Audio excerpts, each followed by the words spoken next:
With that, let me recognize the gentleman from Texas, Mr. Doggett.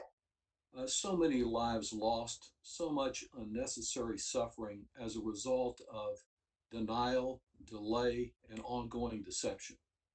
And the death and the suffering has been disproportionately borne by our people of color.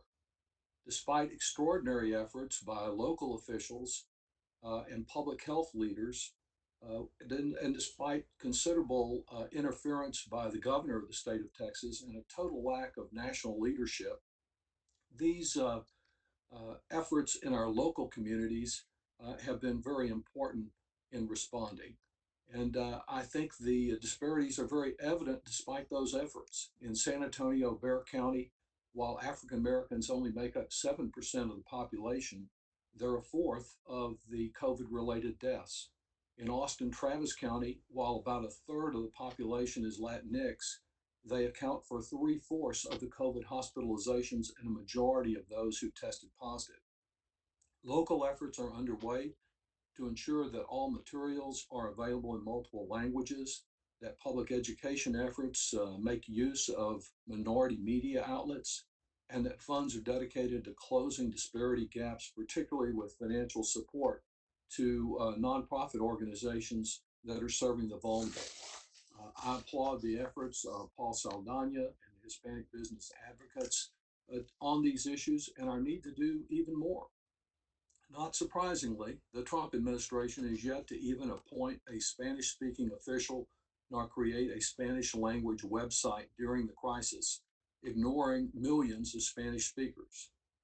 And with a virus that is so contagious arriving with so little federal preparation, most people recognize that we all have a stake in overcoming racism and prejudice to ensure that all residents, regardless of their language or their citizenship, can access testing and treatment.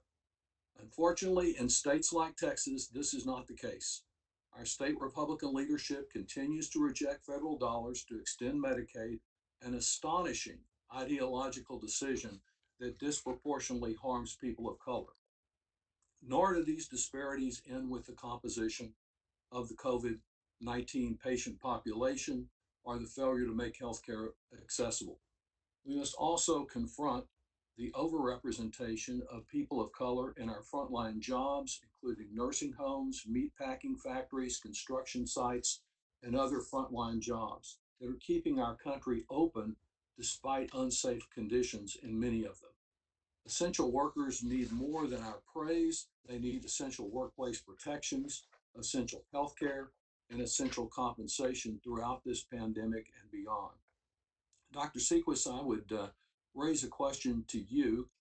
We already know that one modest treatment available for some hospitalized virus victims, remdesivir, is being rationed by the Trump administration in a rather irrational way.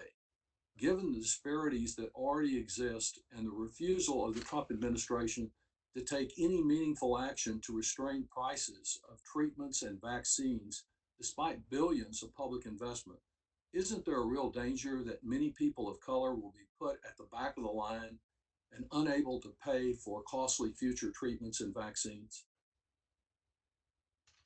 Thank you, Congressman, for your question.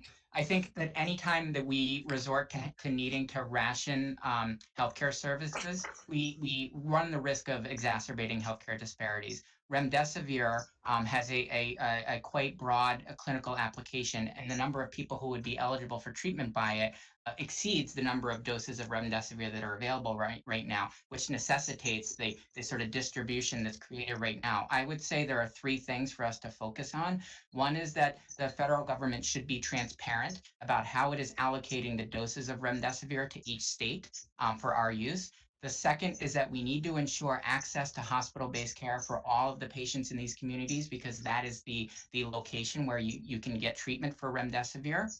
And the third is that if there is a persistent drug shortage related to remdesivir, that the clinical triage criteria that we create, we have to take an equity lens to them and ensure that none of those criteria created a systemic or inherent bias against communities of color received in this treatment. So what do I mean by that? We cannot put in place clinical triage criteria that suggests that overall life expectancy is a way that we would triage who gets remdesivir, because we, as many people on this panel have already cited, that overall life expectancy is something that is already ingrained in the structures that we have within our society right now. Thank To you. your question of vaccinations, it is fundamental that we limit the cost sharing of vaccinations, that we make these vaccines widely available as soon as they are available, because again, that if there is cost sharing or other elements of pay involved, it will limit the access to these communities.